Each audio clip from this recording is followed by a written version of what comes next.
Bismillahirrahmanirrahim. Assalamualaikum warahmatullahi wabarakatuh. Halo semua. Perkenalkan, nama saya Rista dengan NIM 2314032. Dan saya Fatimah Azahra dengan NIM 2314034. Baiklah, pada kesempatan kali ini kami akan membahas tema tentang linguistik. Yuk kita mulai. Linguistik terbagi menjadi 4 subtema. Yang pertama, konsep linguistik, hakikat dan karakteristik bahasa. Yang kedua, objek kajian linguistik. Yang ketiga, tujuan dan fungsi bahasa. Dan yang terakhir, hubungan linguistik dengan disiplin ilmu lainnya. Sebelum memasuki subtema yang pertama, yaitu konsep linguistik, hakikat dan karakteristik bahasa, di sini saya ingin menjelaskan tentang pengertian ilmu lugah. Ilmu lugah merupakan cabang ilmu yang mempelajari bahasa, terutama dalam konteks bahasa. Istilah lugah berarti bahasa atau bahasa yang digunakan. Ilmu lugah mencakup aspek-aspek analisis tata bahasa, kosakata, pengucapan, dan makna kata. Dalam konteks yang lebih luas, ilmu lugah mencakup aspek-aspek analisis terhadap dialek-dialek, sejarah perkembangan bahasa, dan juga hubungan antara bahasa dan budaya. Ilmu lugah sangat penting untuk dipelajari agar bisa memahami teks-teks klasik dan juga sastra serta karya tulis ilmiah dalam bahasa Arab. Baik, di sini saya akan menyampaikan submateri yang pertama, yaitu tentang konsep linguistik, hakikat dan karakteristik bahasa. Hakikat dan karakteristik bahasa merupakan aspek penting dalam memahami fungsi dan peran bahasa dalam kehidupan manusia. Hakikat bahasa yang pertama itu adalah sebagai alat komunikasi. Jadi, bahasa itu berfungsi sebagai alat komunikasi antara individu yang memungkinkan individu untuk menyampaikan ide, gagasan, perasaan, atau informasi. Terus yang kedua, sistem simbol. Bahasa terdiri dari simbol-simbol kata dan makna yang memiliki makna tertentu. Simbol-simbol tersebut bersifat arbiter, yang artinya tidak ada hubungan langsung antara kata dengan makna. Terus yang ketiga, sosial dan budaya. Bahasa merupakan produk sosial yang dipengaruhi oleh budaya di masyarakat di mana bahasa tersebut digunakan. Dan bahasa juga mencerminkan nilai-nilai dan norma-norma budaya. Terus yang keempat, dinamis. Bahasa selalu akan berubah dengan seiring berjalannya waktu. Perkembangan teknologi, perubahan sosial, dan interaksi budaya dapat mempengaruhi evolusi bahasa. Terus, karakteristik bahasa terbagi menjadi 7. Yang pertama, produktivitas. Terus yang kedua, dualitas. Yang ketiga, arbitrariness. Yang keempat, variabilitas. Yang kelima, fleksibilitas. Yang keenam, sistematik. Terus yang ketujuh, informatif. Selanjutnya, pembahasan subtema yang kedua, yaitu objek kajian linguistik. Objek kajian linguistik dibagi menjadi 7. Yang pertama adalah fonologi atau ilmu solut, yang kedua adalah morfologi atau ilmu sorof, yang ketiga adalah sintaksis atau ilmu nahwu, yang keempat adalah semantik atau ilmu dalalah, yang kelima adalah pragmatik atau ilmu tadawuliyah, yang keenam adalah sosiolinguistik atau ilmu lughah al-ijtimaiyah, dan yang terakhir yaitu psikolinguistik atau ilmu lughah an-nafs. Bahasan yang pertama yaitu fonologi atau ilmu solut, merupakan ilmu yang mempelajari bunyi-bunyi bahasa dan pembentukannya.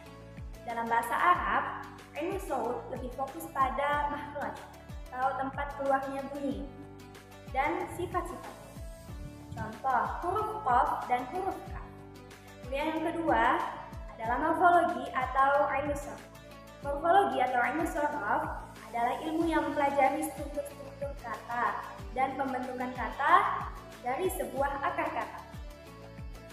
Dalam bahasa Arab lebih dikenal dengan istilah tasrif atau perubahan bentuk kata.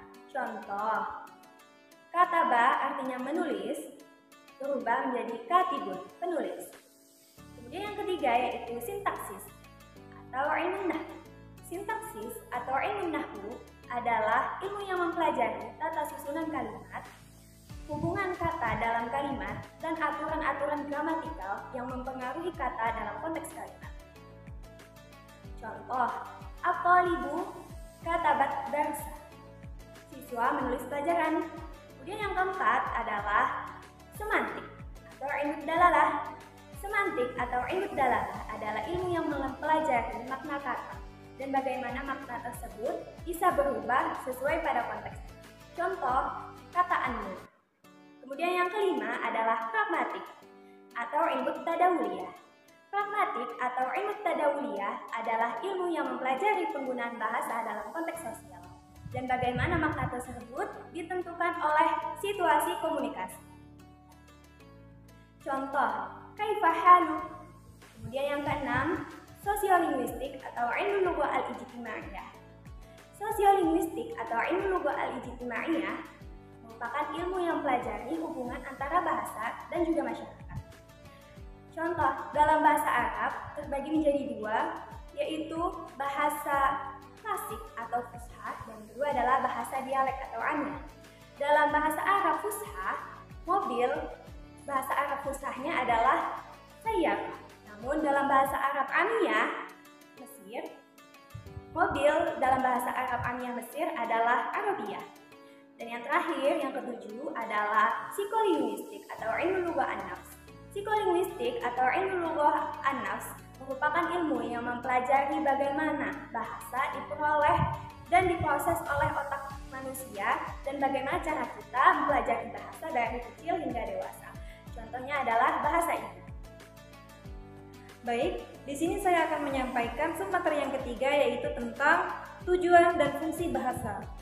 Bahasa memiliki berbagai macam tujuan dan fungsi. Yang pertama adalah sebagai alat komunikasi. Jadi, tujuan bahasa yang pertama itu adalah untuk menyampaikan ide, gagasan, perasaan, dan informasi antara individu. Melalui bahasa, seseorang dapat berinteraksi dan memahami antara satu sama lain. Dan yang kedua, ekspresi diri. Bahasa memungkinkan individu untuk mengekspresikan emosi, pikiran, dan identitas mereka. Ini membantu dalam membangun hubungan sosial dan pribadi. Yang ketiga, pendidikan.